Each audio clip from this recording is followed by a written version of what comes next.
ಎಲ್ಲರಿಗೂ ನಮಸ್ಕಾರ ಸ್ನೇಹಿತರೆ.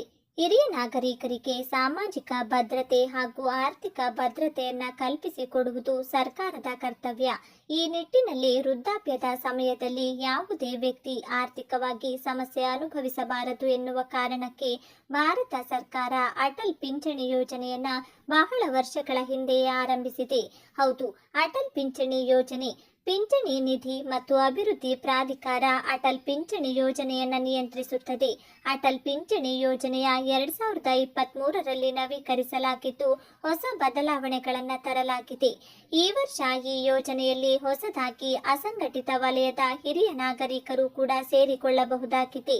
ನಾಗರಿಕರಿಗೆ ಸಾರ್ವತ್ರಿಕ ಸಾಮಾಜಿಕ ಭದ್ರತೆ ಕಲ್ಪಿಸಿಕೊಳ್ಳುವಂತ ಅಟಲ್ ಪಿಂಚಣಿ ಯೋಜನೆ 2015ರಲ್ಲಿ ಪ್ರಾರಂಭವಾಗಿದ್ದು 2023ರಲ್ಲಿ ಸಾಕಷ್ಟು ಬದಲಾವಣೆಗಳನ್ನು ಮಾಡಲಾಗಿದೆ.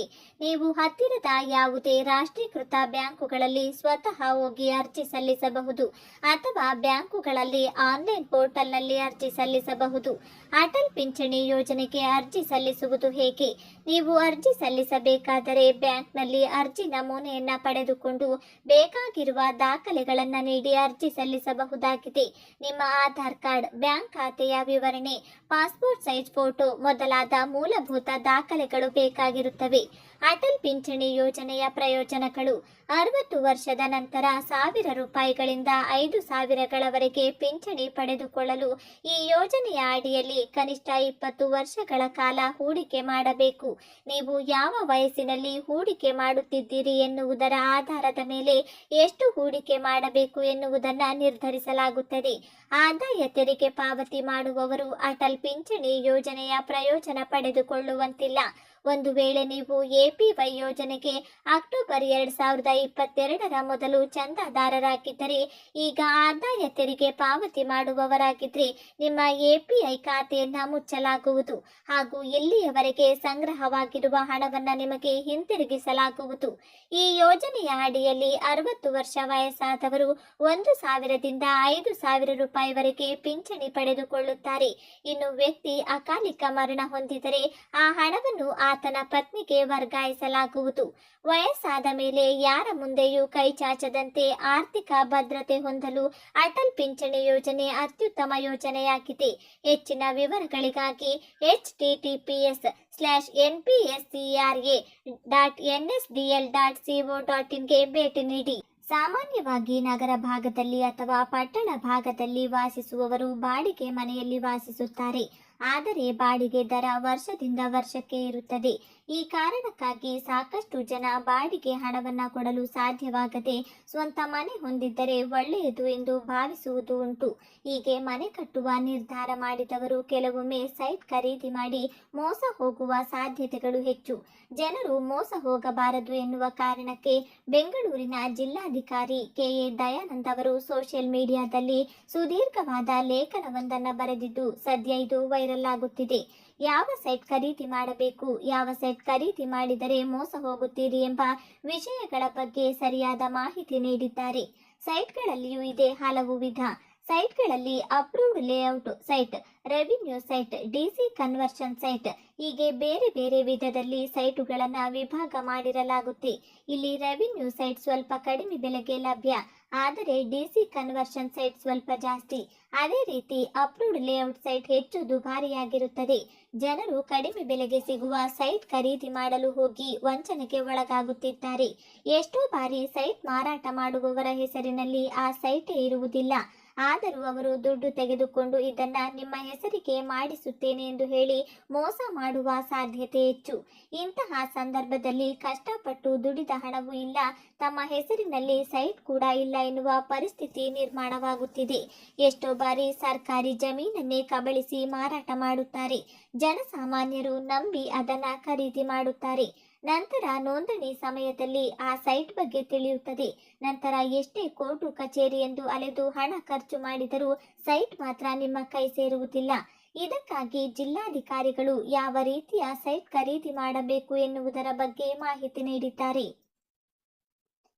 ಅನುಮೋದಿತ ನಿವೇಶನಗಳ ಖರೀದಿ: ಒಂದು ಸೈಟ್ ನಿರ್ಮಾಣವಾಗಬೇಕಾದರೆ ಅಷ್ಟು ಸುಲಭವಾಗಿ ಕೃಷಿ ಭೂಮಿಯಾಗಿದ್ದರೆ ಅದನ್ನು ಭೂ ಪರಿವರ್ತನೆ ಕಾಯ್ದೆಯ ಅಡಿಯಲ್ಲಿ ಪರಿವರ್ತಿಸಿ ನಂತರ ಜಿಲ್ಲಾಧಿಕಾರಿಗಳ ಅನುಮೋದನೆಯೊಂದಿಗೆ ಗ್ರಾಮ ಪಂಚಾಯತ್ ಅಥವಾ ನಗರ ಪಂಚಾಯತ್ ಅಥವಾ ಬಿಬಿಎಂಪಿಗೆ 45ರಷ್ಟು ಬಿಟ್ಟುಕೊಟ್ಟು ಉಳಿದದ್ದನ್ನ ಮಾರಾಟ ಮಾಡಬಹುದು.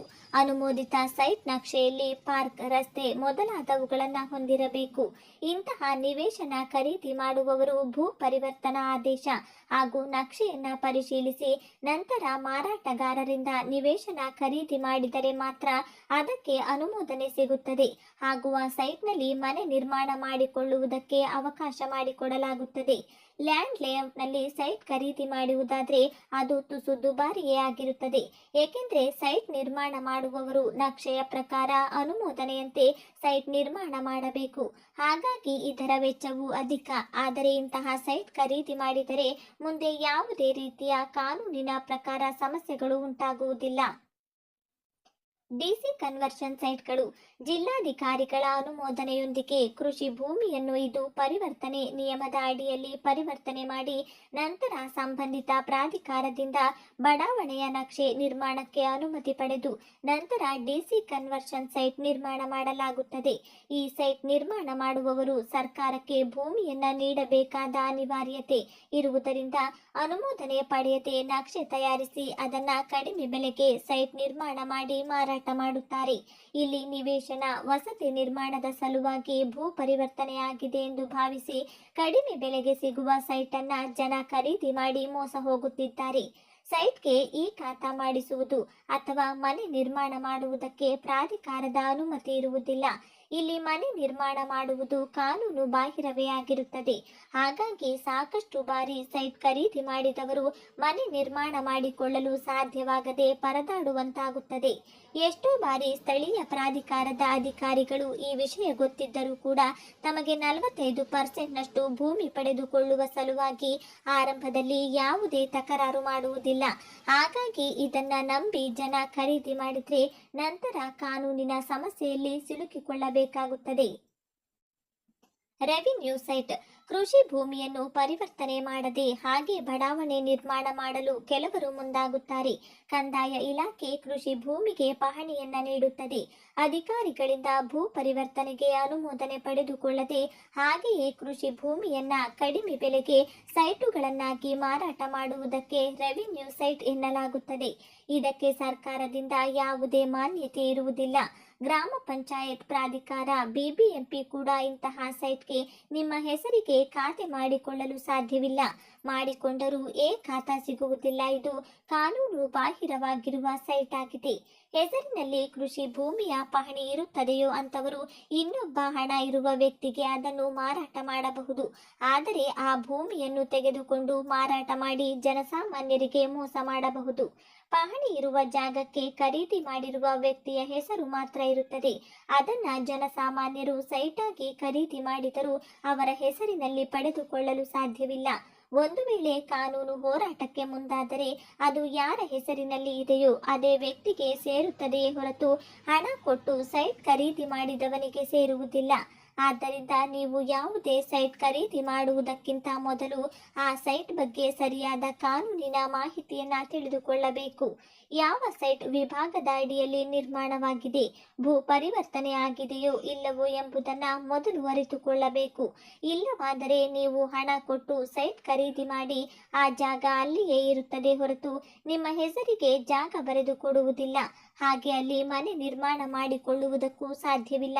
ಸೈಟ್ ಖರೀದಿ ಮಾಡುವ ಮುಂಚೆ ಬಹಳ ಜಾಗೃತೆಯನ್ನು ವಹಿಸುವುದು ಉತ್ತಮವಾಗಿರುತ್ತದೆ.